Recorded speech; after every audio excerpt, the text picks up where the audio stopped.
Hello, lover girls. We're back with another live video. So, I think I got this right. So we're just here for the Q&A. Let me straighten this up. We're here for a Q&A, no specific topic today. If you are new here, I am TorahCents. And I help high-achieving, unchurched women of faith attract higher quality men and date deliciously towards the commitment that they desire, the relationship that they desire, the marriage that they desire, whatever you guys want. But today is a Q&A day. And I'm going to be answering questions specifically around your dating obstacles, your dating challenges, dating deliciously. Hi, Lady Under Grace. So if you have a question for me, please put it in the question box. I would absolutely love to help you with your questions today. And when you are submitting a question, I want you to think before you submit, is this a $10 question or a $100 question? I really want you to think about the questions that you're asking me, because sometimes when we are not tapped in to ourselves and to what we want, sometimes we could just be asking questions that we know, first of all, we already know we know the answer to. And two, questions where we want to be told what to do. I want you to be careful about asking questions where you need me to tell you what to do. For example, Torah, this guy has been blah, blah, blah. Should I do this? Should I take him back? Should I cut him off? If you're asking me a question that leads me to tell you what to do, it is not a high quality question. If you want to know, hey, Torah, he's coming back. I'm considering spinning the block. What are some questions I should ask myself to determine if this is something that I want? That is more of a quality question. So do we have any questions yet? I don't see anything as of yet. So I'll be here to answer questions. And if there is none, then we can continue on in our day. So I'll wait. Is there anyone here know they have a question? Put me in the comments. If there's somebody who knows that they have a question, I'll wait around. Other than that,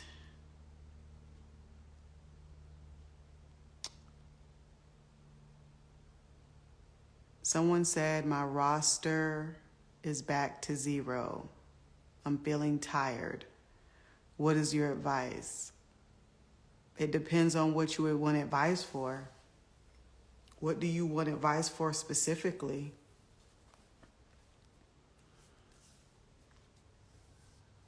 Someone says, what is the best way for an introvert to meet a high quality man?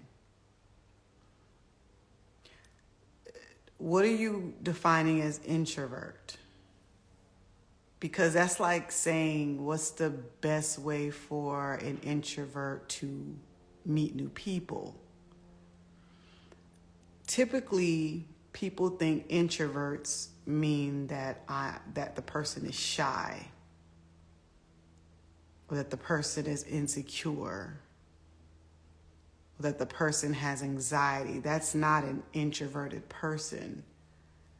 An introverted person, I am highly introverted, is someone who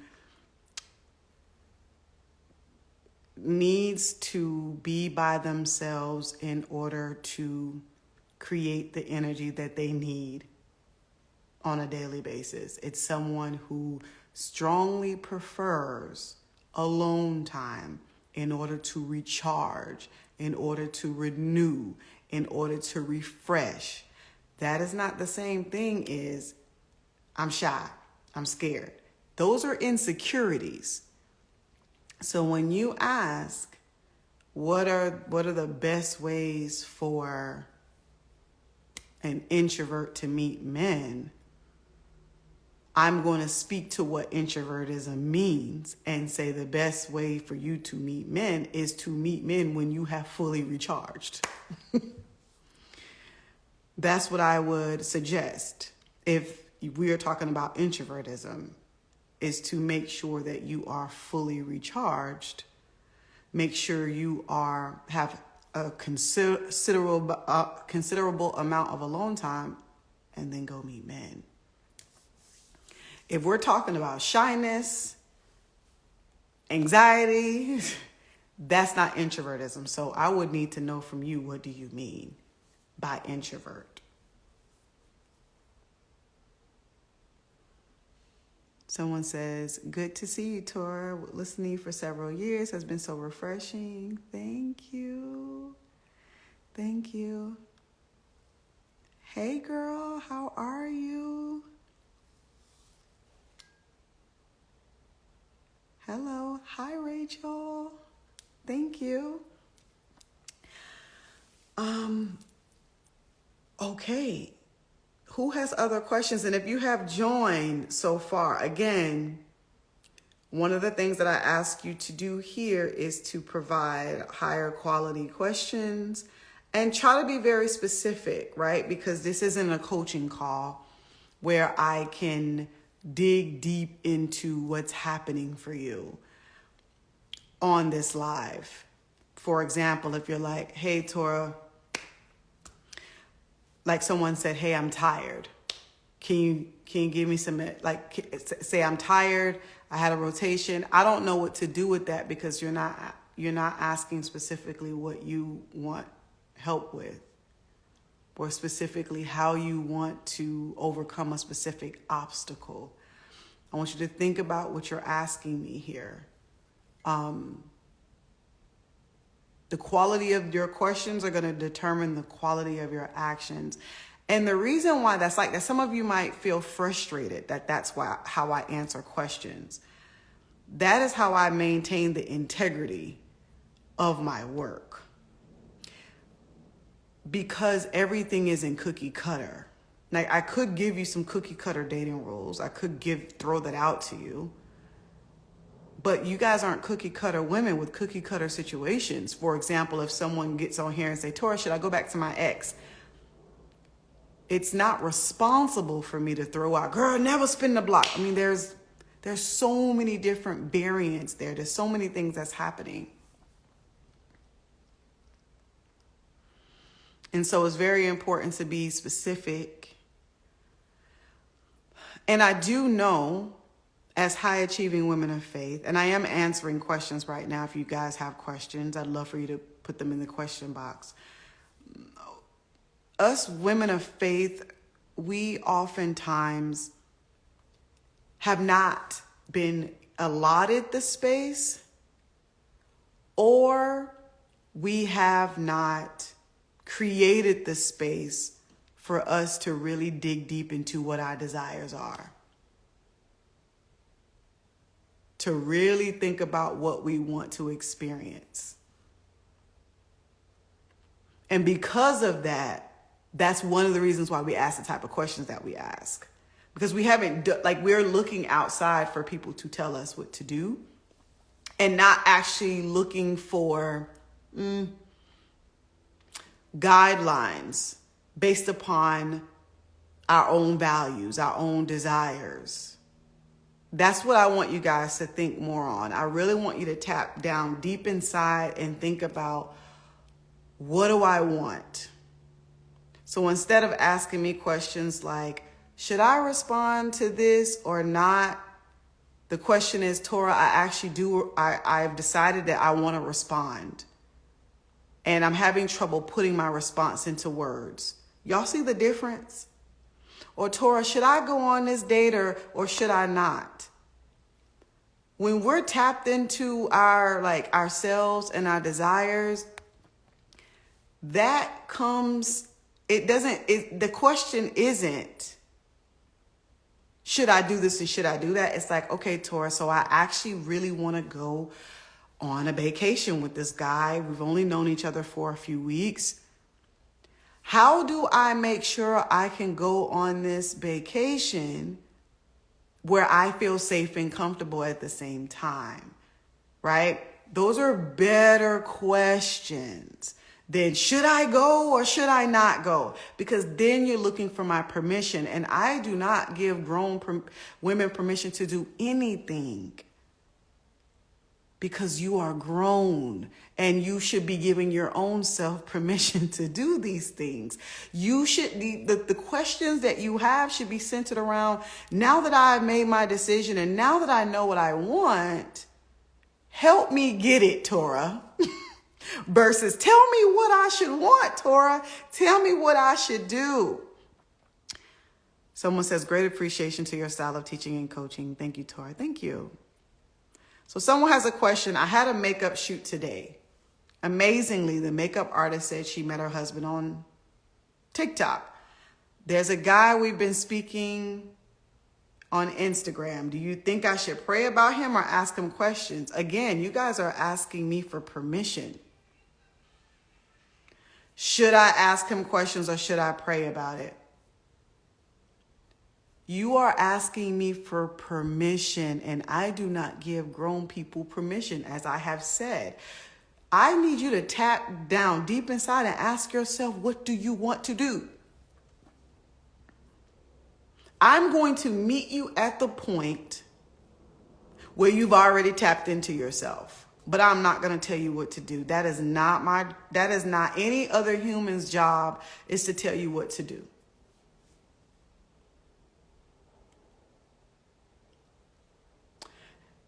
That's why it's important for us to be very tapped into ourselves, because when we're tapped into ourselves, we are also tapped into God. And I should not have a closer relationship with God for you than you.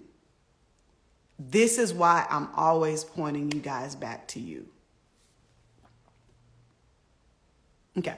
Someone says, what mindset shifts have you implemented to define your personal sense of style? Are there any frameworks or key questions you recommend for building your signature style? This isn't necessarily something that I've thought a lot about. The main thing that I have done is just experimented. What are full body yeses for me when I look in the mirror? I remember when I was heavily, really strict in religion, and I wore what they told me to wear. I wore what they deemed was acceptable for me to wear. And it really took me into really asking myself questions when I looked into the mirror. Did I like how I looked in these long ass jean skirts? Did I think that what was on me was flattering?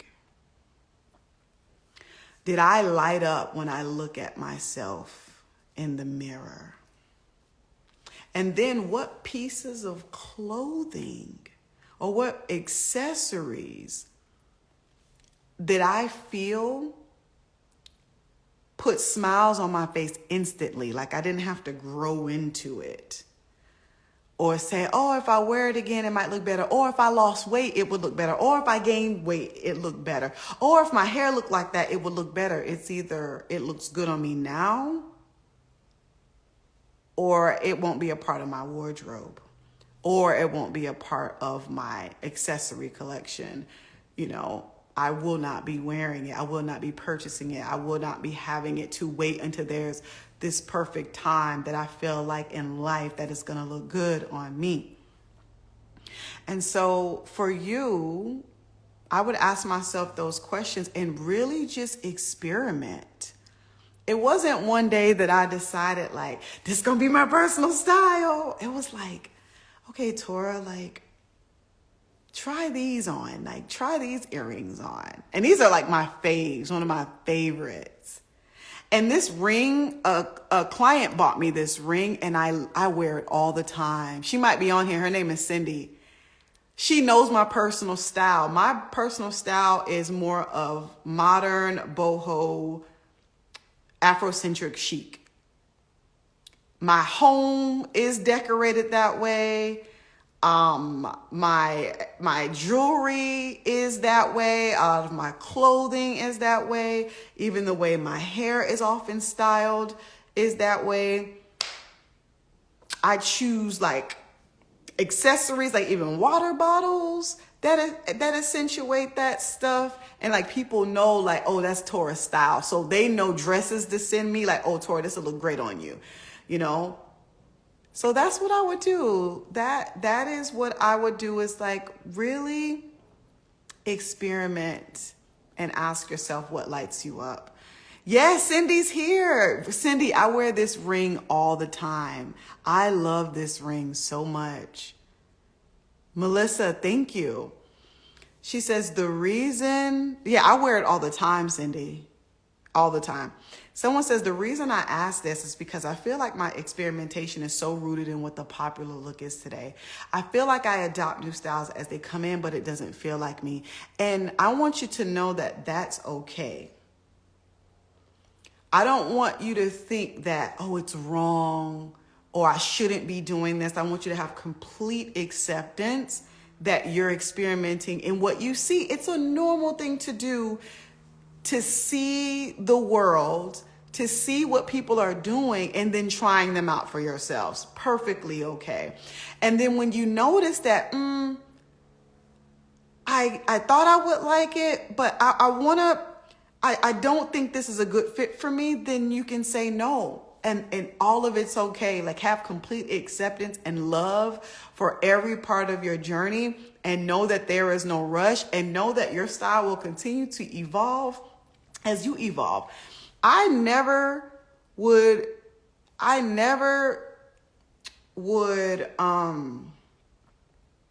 see myself, I never have saw myself as like a fashionista or somebody who's good into fashion, who understands fashion.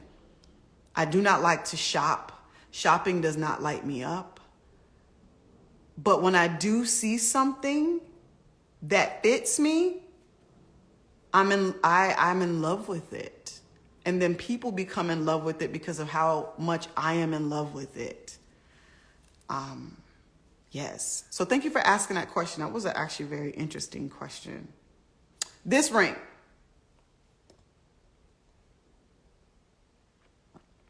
Okay. So someone says, any encouraging advice for a woman about navigating being triggered or activated in dating? Yes, really good question. So oftentimes we are triggered and we're activated in dating because we have to confront a part of ourselves that we would rather not. But because many of us are not in tune with ourselves, we think triggers and activations mean that men are messing up or that men are doing things wrong or that men are pissing us off, when being triggered and activated is all rooted in self. It's all rooted in our own perspective, our own view of the world, our own view of men. And it is an opportunity for self-discovery. It's an opportunity for growth. It's an opportunity to have a deeper connection with ourselves and a deeper connection to our Creator. So, for example, women are often triggered when men invite them to their homes. It brings up all type of stuff. He only wants sex. He doesn't want to put in any effort. He's not a real man. And oftentimes, that trigger is exposing a bigger issue within ourselves. We could not be available to go to a man's home and still not be triggered about what he asked. The trigger comes from something within that we are not comfortable with and insecure with within ourselves.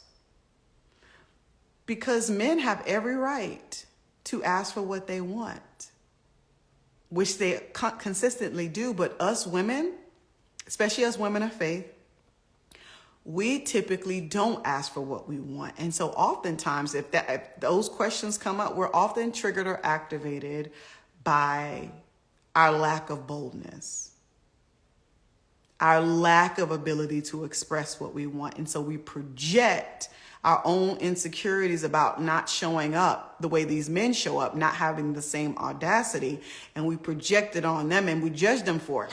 So he has the audacity.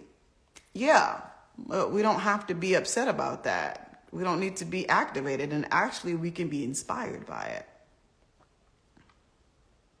So instead of being triggered, we could honor the fact that this man made a choice and he was bold in his choice. And then we can get inspired to share our choices and to be bold with our choices. But often we're not. And it's not our fault, because we've been conditioned since we were young to be like, we were born to be helpers to men. That's what we're taught, that we were only created to help men so that men could be helped. We were taught from a young age that we should be agreeable and nice so that people can be happy. We have been taught to be submissive and obedient to men from a very, very young age. And so it is no wonder why we don't have voices in connections with men, or we dim our voices and we dim our lights, and we result into being triggered and activated by it. And so I know that was a long spiel, but my advice whenever you get triggered or activated by something that's happening with men, the first thing to do is go within and ask, why am I activated here?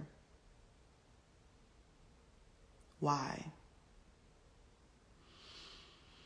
What stories am I choosing to believe? Where do I feel like this is a loss, but also a very good lesson for me? If I'm triggered by getting ghosted, where in my life have I been ghosting myself? If I'm triggered by not being made a priority by men, where in my life am I not making myself a priority?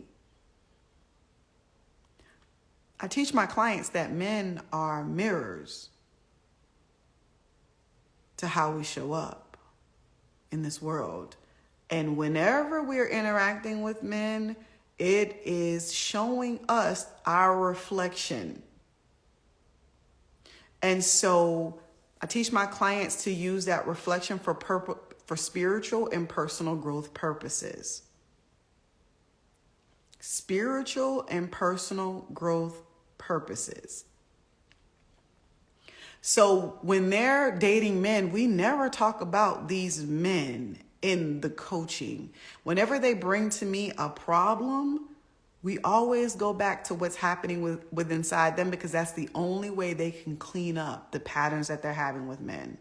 They cannot clean it up by demanding that men be different. They cannot clean it up by manipulating men or playing games. The only way you can clean it up is within yourself first. And so that is the advice I will provide. Look for the lesson. Sit with yourself and find out, why am I activated? She says, I think high key, that's why I've been hiding from dating so long, because I don't like being activated. The bubble was safe. It's extremely safe and in your comfort zone. Dating takes you completely out of your comfort zone. Dating is an amazing place for people to grow significantly. This is why people often don't date, because most people are not looking to grow. Most people are looking to stay in their comfort zone and give the appearance of growth. As long as people can give the appearance of growth, they're fine. But actual growth takes a lot of activation to be able to take it out and like look at it. So that is my advice. Someone says they can't seem to ask a question in the question box. Okay, hopefully I'll see it. All right, someone says, let me rephrase. What is the best way for shy and introverted women to meet quality men? I already answered the question about introversion, but shyness requires for you to work on your shyness. No like covert tactics to overcome that. It's to ask you why you shy in the first place. Shyness is an insecurity. So what are you insecure about? My advice to you is to figure out, why are you shy in the first place? Why are you insecure in the first place? What about you feels insecure in the midst of men? What about you doesn't want to be seen when it comes to men? So me giving you advice on how to be shy and meet men is a disservice to you, and it's not helpful. The most helpful advice I have for you is to dig deep and figure out why you're shy and insecure in the first place.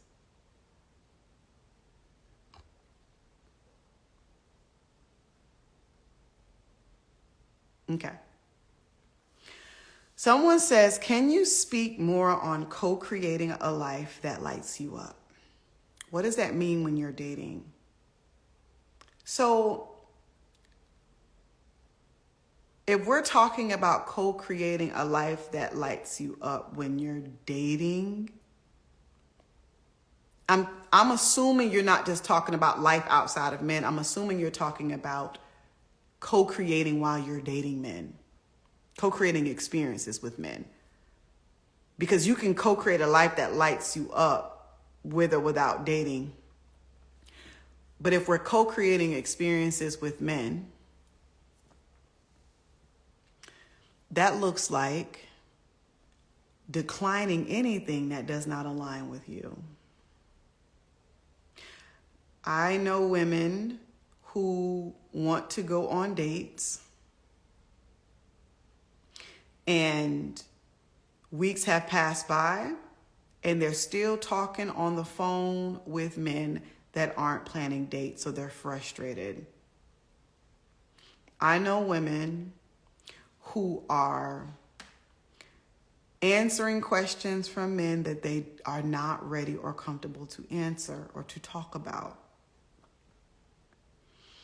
I know women who are having text conversations with men that they feel are beneath them and they're still having them. That is not declining what doesn't align. When you decline that wasn't aligns ASAP, the moment you realize that you are out of alignment with this interaction, again, as if you have not gone on a date and it's been a few weeks. Actually, you wanted to go on a date in the first week, so in the first week you decline immediately.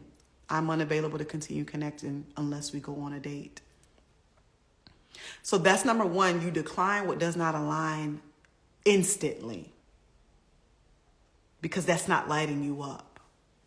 I don't want to go to drinks. I would much rather go to this museum instead. Decline what doesn't align immediately. But we're like, I don't mind, I'll go for drinks, but it's not something that lights you up.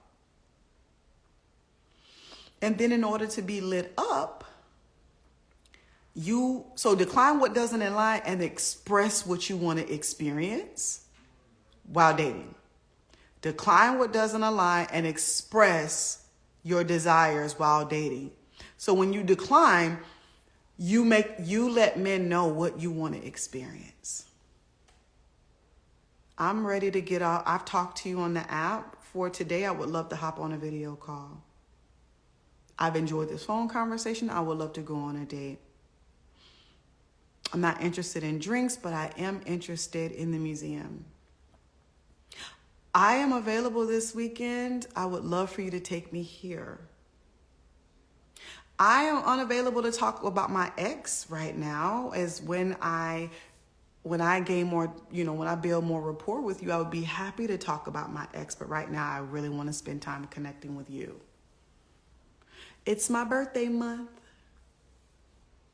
I would love for you to celebrate me in whatever way you would like.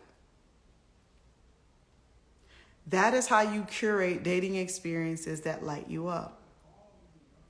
You decline all the ways. You decline all the ways that do not align with you. And then you express your desire in what you want to experience. And the third thing is, regardless of a man, you are putting a smile on your face on a daily basis. Whether you have a man or not, I notice that women get married, women get in relationships, and it really becomes about forming her life around her family, forming her life around her children, when it should be formed around her so that she could feed her family. You are the garden, and you have to tend to the garden and nurture the garden in order to fulfill you. So what are you doing on a regular basis that lights you up? I do pole. I do salsa. I drink the special coffee that I drink, right? I absolutely love, so much, like visiting different coffee shops when I travel, like all that stuff lights me up. And I'm doing something every day that lights me up. I love my warm baths. So yeah, absolutely. Okay. Bonjour, Darcy. My pleasure, Creole. Someone says, I went on a date with a man, and before the date, we exchanged text every day. After the date, he didn't text me. I addressed it saying, I like to be in connection the day after a date and open it to discuss. He wasn't able to have that combo with me, so I let him go. I felt like I was honoring my desire, but then wondered if I was being needy. Okay.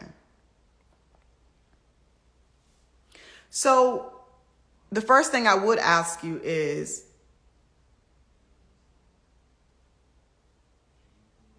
hold on just a minute. Vaughn!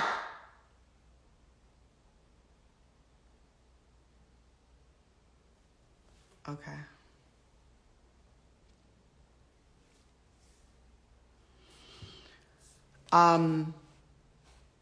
So first thing I'm going to ask you is, like, why did you need to be in connection to a man every day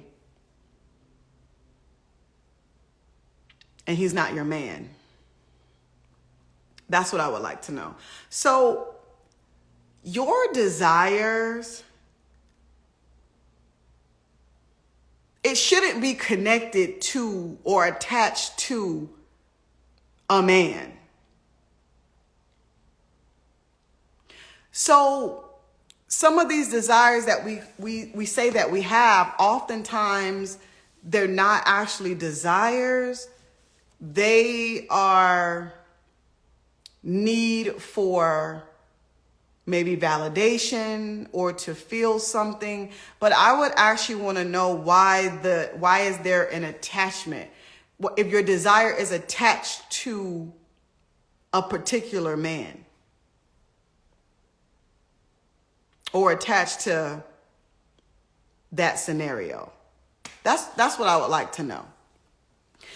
And this is not me saying that you're needy. It's just exploring. And I want you to like really explore. Right? So you're like, good question. It's kind of how it flowed between us. Yeah, but just because it flowed between you that way doesn't mean that it needs to stay that way. So we have this expectation with someone that we are not even at the level with to require. Like, we're requiring this of this person, and we're attached to this person to make this happen.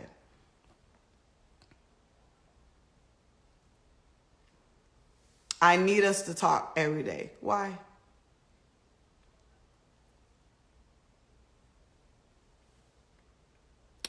Versus it's not really based upon connection, because connection would be, hey, in order for me to build a connection with the man, I need to be on the phone with him. That doesn't translate to I need to be on the phone with him every day. Even if you are married, right? Hey, in order for me to stay in connection with my husband, we need to have quality time.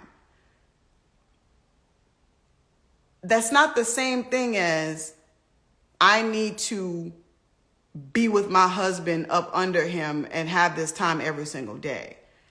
Even as a wife, you would have to ask yourself, why are you attached to this?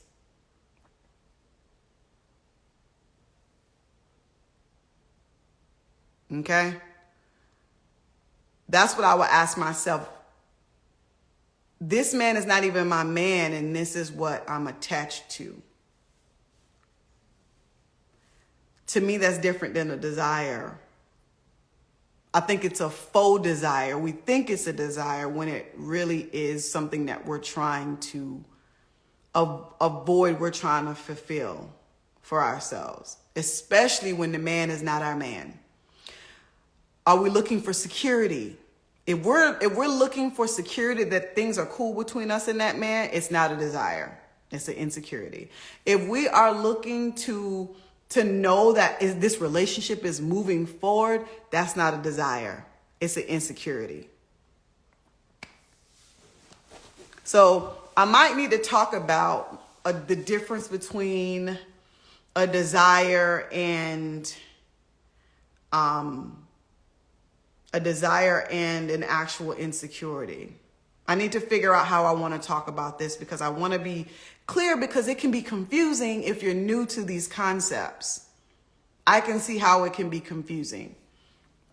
She says, okay, how can I spin the block on it now? You could simply just go back and be honest. Honesty is going to be the best policy here. And to say, hey, I was being unfair. When I told you that I need you to be in connection with me daily, or us to have conversations daily, I incorrectly thought that that was a desire of mine. And I realized after sitting with myself that it was actually me looking for you to feel something within me, and that is not your responsibility. And now that I'm completely aware of that, I would love to try again. This is where the personal growth comes in at, y'all. This is how we become better people, better women, right? Ann says the difference between a desire and an actual insecurity sounds great for a podcast. Thank you, Ann. I'm going to take note of that. Okay, cool, Melissa. I'm going to take note of that, because I really want to be able to communicate that clearly to you guys, because I know for a lot of you, these are all new concepts. So if I'm telling you to express your desire and you're like, Torah says express my desire, and like, but what happened? Am I too needy? I get the confusion. I completely get it. I'm going to help out with that. I'm going to clean this up for you guys.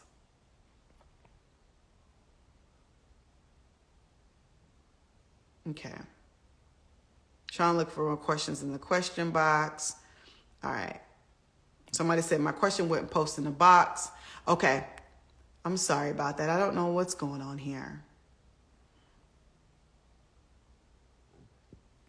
So guys, I just went over it. I'm going to move on to questions. And if I have some time, I'll go back over it, because I just went over it. Okay.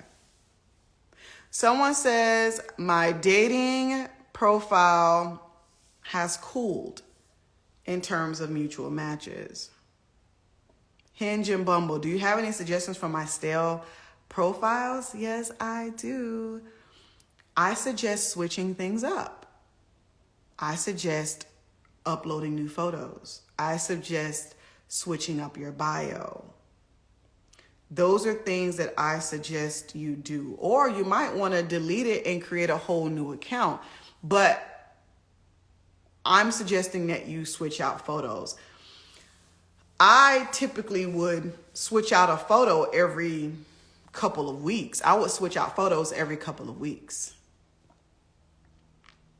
And what it would do was, it would put you in front, it would like, the algorithm of the apps would take note that a new picture was put up and push you out. It was a long time ago. I don't know what Tinder's doing now, but a long time ago when you uploaded a new photo to Tinder, they would it would be noted in the messages to people you have actually matched with. And then they will come back and be like, oh, hey, love your photo.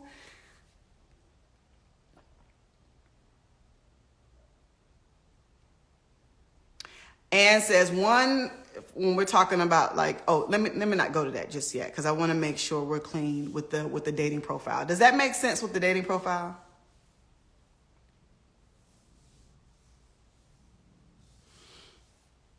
I want to make sure that makes sense.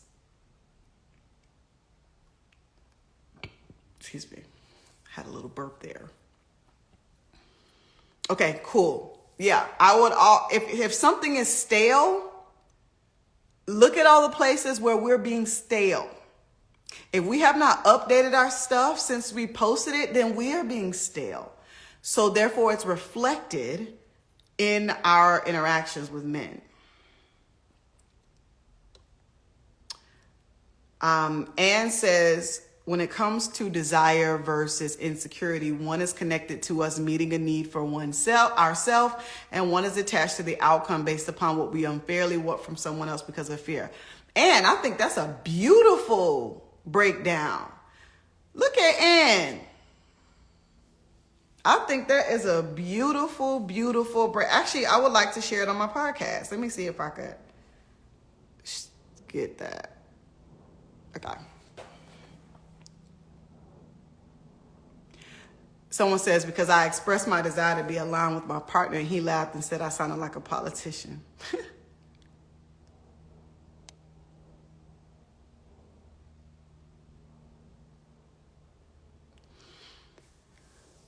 Someone says, please give a quick clarity on insecurity.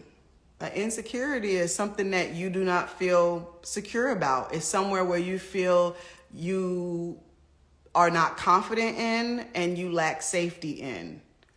So if you want to talk to a guy every day because you want to know that he likes you, it's proof that he likes you, that's an insecurity. If you want to do it because it's proof that his relationship is moving forward, that's insecurity. It's not a desire. I hope this happens because then it means that this is happening. That's an insecurity. It's not like a true desire. The desire of, oh, I would love to go have picnic at the park. I don't care who takes me. That's a desire of mine. I want somebody to take me to have a picnic at the park. And that's my desire. I'm not attached to who does it. I'm not attached to when it happens. I'm not attached to any of this. But this is just something that came up and I want it. I want to be celebrated for my birthday. I don't care who does it. Any of y'all could do it, but I want that for myself. Right? I want that for myself. I want to visit the new rooftop bar. I don't care who goes with me. It's something that's inside of me that I want to do. I want to go on a date this weekend. I mean, you could take me, but I want to go on a date. That is my desire. I want a foot rub, not attached to who rubs it. But I want a foot rub. That is desire. I hope that makes sense.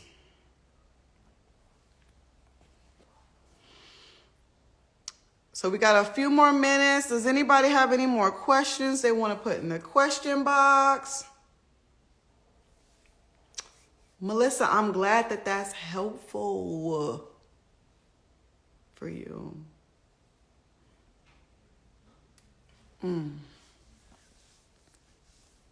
Look at Ann with the breakdowns. Insecurities cause us to project on others because of our own perceived fears versus desiring coming from a core, deeper inner self. Yes, I love it. Your desires are your desires, whether men are in the picture or not. Men do not come and make it,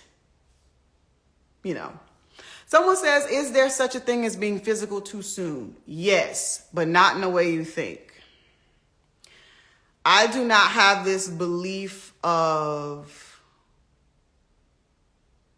there's a time frame,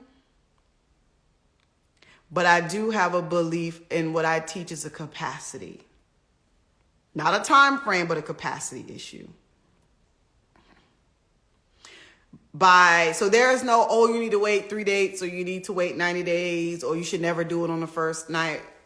The capacity issue comes in as in, if I do have sex with him, or if I do kiss him, or if I do fondle him, if he ghosts me tomorrow, would I be okay with all that I've done? If the answer is no, it's too soon. I don't care if you was dating him for 6 months. If the answer is no, it is too soon, because you're actually not doing it from a desire from yourself. You're doing it out of some way as an insecurity. I want to please him. I want him to know that I like him. I want to make him, be more of who I want him to be like. So yeah, anything that's outside of your capacity is too soon. Someone says, are there any questions that I should ask while dating? Ask them all. I could give you 30,000 of them. Depends on what you're trying to know. I could give you 1 million of them. Depends on what you're trying to know. It's important for you to get very clear on what you want to know.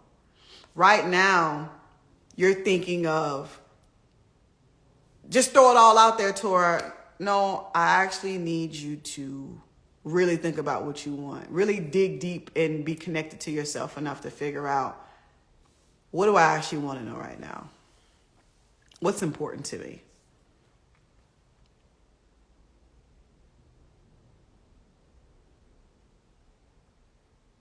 Okay, this is a good question. Someone says, can you speak on dry dating app conversations? I do use CTIC, had a win this morning, but some guys seem like they're just terrible conversationalists. And then we should be okay with that. We should be okay that some guys are terrible conversationalists. We should be very okay with that. The problem comes in it is when almost all the men that we're talking to are dry conversationalists. There's two main things that are usually happening. The first thing that's happening is we're actually not being great conversationalists ourselves, and we think that we are. We think we're better conversationalists than we actually are. That's number one. Right? The second thing is you're trying to use conversation tactics and strategy to replace internal patterns. And you can't do that, which is why I explained in the workshop That yes, I am providing you conversational strategy, conversational tactics, but none of this works. You won't get far unless you're cleaning up some of that internal drama. You're cleaning up the lack of clarity you have, the lack of confidence you have, the lack of ability to connect, the lack of vulnerability, right? The lack of visibility. Good girl syndrome. Disconnection from self. As long as those patterns are running in the background, CTIC is not going to be your savior. I see it all the time. And that's why I say in the workshop, you have to clean the internal drama, which is why I also invite you guys to C2C from the workshop. Because that is the place where you clean up the internal drama. CTIC, having better conversations, can never compensate for a pattern running when you're attracting low quality men. It will never compensate for that. Me teaching you how to have better conversations cannot compensate from your ability to attract compatible men or men who are looking to pursue or have a genuine interest in getting to know you. You can buy all my books about conversation. You can buy all the workshops, but that pattern needs to be cleaned up as well. So that is what I like to say is, I always say that it's in my workshop. It's either two things happening. One, you're not being the conversationalist that you think you are, or two, you are still running the patterns of attracting those types of men, and conversation will not fix it for you. You might have an issue with how you're showing up on your profile. You might have an issue with how you're showing up in conversations because of what internally is going on. But that is what I will say. Other than that, there is always going to be men. There are always going to be men who are not great conversationalists. Always. And we should respect that. We should respect it. That it's only a problem when most of the men that we're talking to can't talk to us. That's when we know we have a quality man problem. Someone says, I want to develop a core value of clear communication, if that's a thing, for respect purposes. How can I tell a man I'm no longer interested in connecting with him? You just said it. What more do you need to say?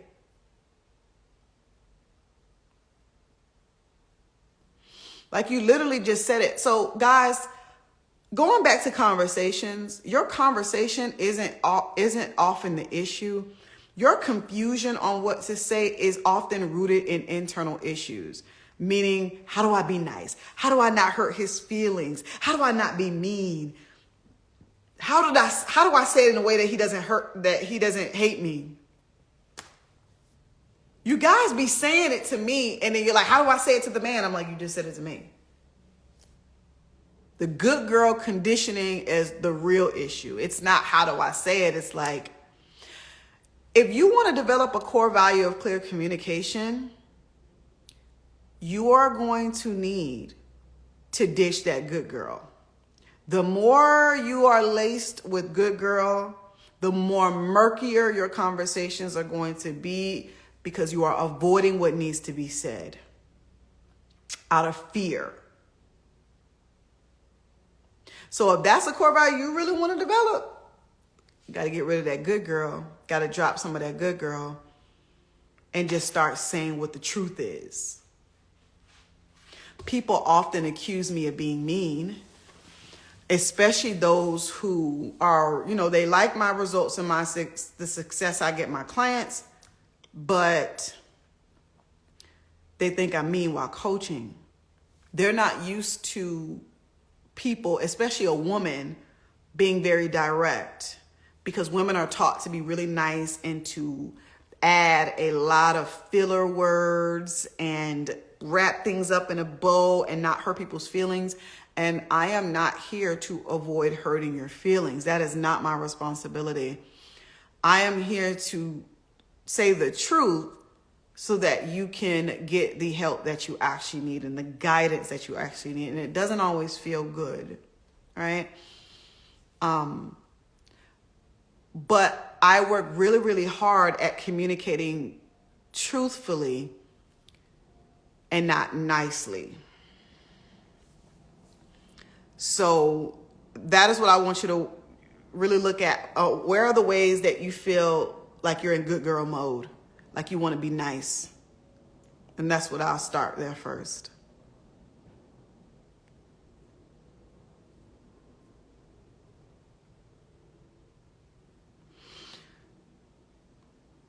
Someone said she put a great video meme out today with some great wording to end a date with someone. It was good. I know, Nina posted it. It was really good. I did a good job with that. Someone says, where are the good looking family black men? Everywhere. Ask my clients where they at. They're everywhere and anywhere.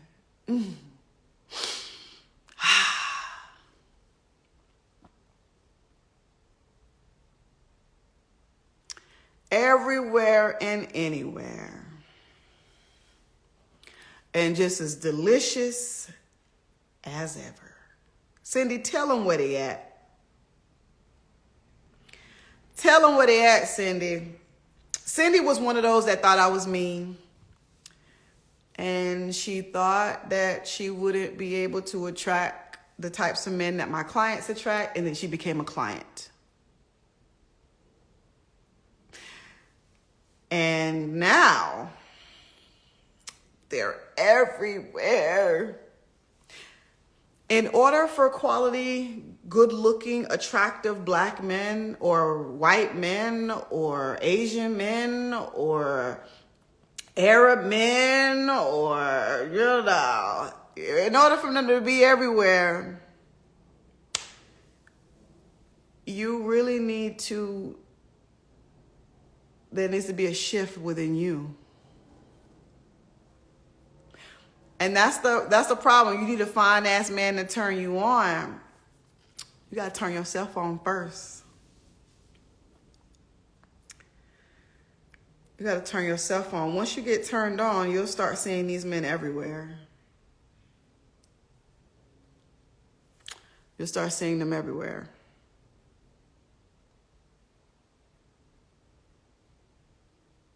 Right, Cindy? These men are generous, adoring, kind, fun men. Someone says, it's the women throw away good men soundbite. Just because a man is unattractive means he's automatically good, or attractive means he's equals a cheater or no good. Yeah. Once my clients have that shift, anywho, y'all know C2C 3.0 is closed. We have filled all the seats for C2C. Shout out to us. It starts on Sunday. I'm very excited about that. C2C will be closed for the next few months. I don't know how long I'm going to keep it closed, but it's going to be closed. So I don't know when I'm going to open it up again. But the good news is I am open for private coaching. I just opened my one-to-one private coaching. It's called Power and Partnership Coaching. And I'm really working with powerhouse women of faith who are looking to become in demand in the dating world and attract quality men on their level. So I'm excited about accepting new private clients while C2C is closed and really helping people change their lives. Really helping some women who are doing amazing things in the world change their lives. And if you're interested in that coaching, I have a link in my bio for you to book a sales call with me. Yes, I got my one-to-one coaching available. So someone says they don't want to have families because a lot of women want them. There are plenty of men, plenty of attractive men who want families, and a lot of women want. Again, it takes certain shifts to be able to have access to those men. Okay? All right. I love you guys. It's 5 o'clock. I was on here for an hour, and I love you. Bye. Yeah, and you will still have access to C2C. It's going to Podia. So y'all have moved to Podia, okay?